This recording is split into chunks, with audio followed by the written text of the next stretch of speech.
Мы продолжаем с вами вязать сумку-квадрат, и в этом видео мы уже переходим непосредственно к вязанию полотен. Если вы не смотрели предыдущие мои видео, обязательно посмотрите. Там дается важная информация, которая нам будет нужна для вязания полотен. Покажу, как вязать полотна двух типов. Собственно, полотно и полотно уже связанной ручкой. Если вы смотрели, как вяжется отдельная ручка в предыдущем видео, то, в принципе, вы уже знаете, как будет происходить вязание. Мы будем вязать полотна также поворотными рядами.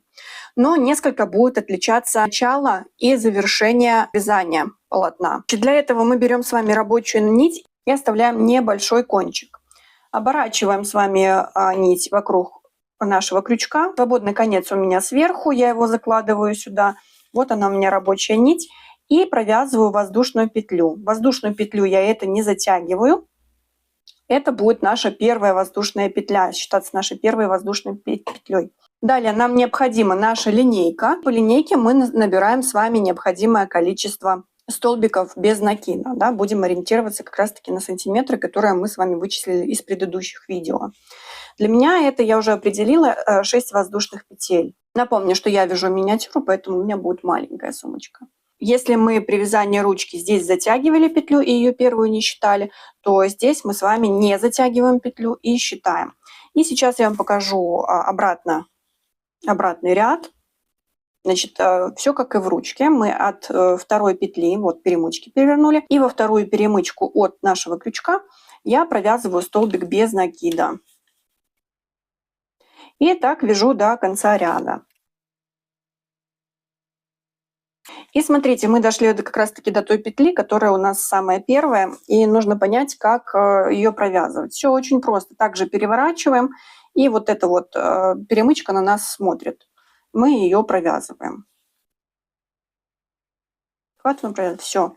Мы провязали с вами первый ряд, и этот конец мы немножечко подтягиваем, не сильно. Вот, все, начало ряда мы с вами провязали. И дальше делаем воздушную петлю подъема. И за полупетли второго нашего столбика мы провязываем дальше с вами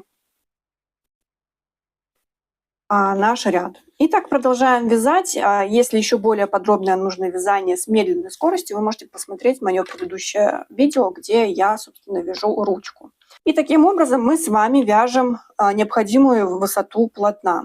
Также необходимую высоту полотна мы с вами вычисляли в предыдущих видео. У меня уже полотно это связано, и хочу уже показать, как завершать вязание. Осталось провязать только один столбик, рабочая нить, рабочий крючок.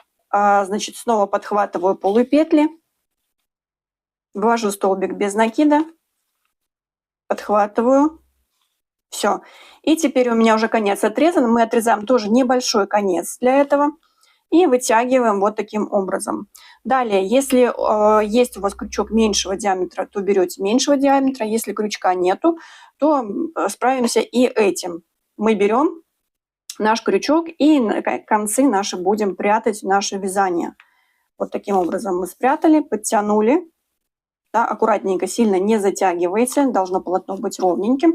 И на изнанке желательно это делать. Я сначала начинаю с лицевой, потом перевожу нить на изнанку и перехожу к прятанию моего конца с изнаночной стороны. После того, как мы закрепили наш конец, мы просто его отрезаем. Чуть я его подвытягиваю, чтобы потом проще было спрятать. Подвытянула, опалила, оплавила и чуть растянула, прижала. Приживать можно, кстати, и зажигалкой. Все. И также мы прячем и этот конец. То есть я с лицевой стороны поддеваю сначала, буквально 2 столбика, подхватываю конец, протягиваю. Опять-таки поправляю, чтобы все ровненько было по размеру. Далее этот конец вывожу наизнанку. Вывела. Подхватываю столбики с изнаночной стороны и вывожу. Есть. Опять все спрятала. И точно так же я опаливаю конец и прячу его. Все, наше полотно, которое первого типа, у нас с вами готово.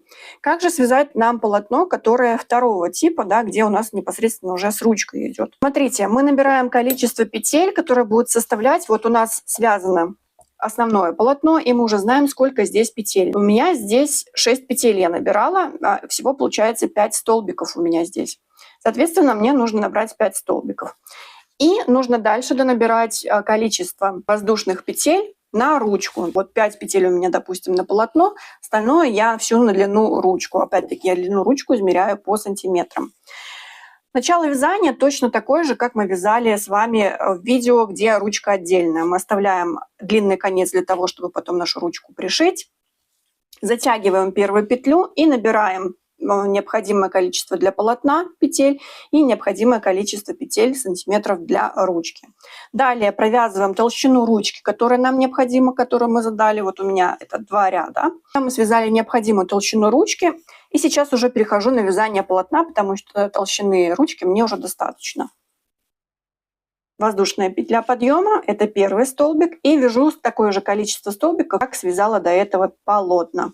А точнее 5, 4. Мы считаем первую воздушную петлю подъема за столбик. И продолжаю вязать уже поворотными рядами, как положено. Необходимое количество мне рядов. По высоте должно быть одинаковое количество рядов, как у полотен с ручкой, так и без ручки. Все.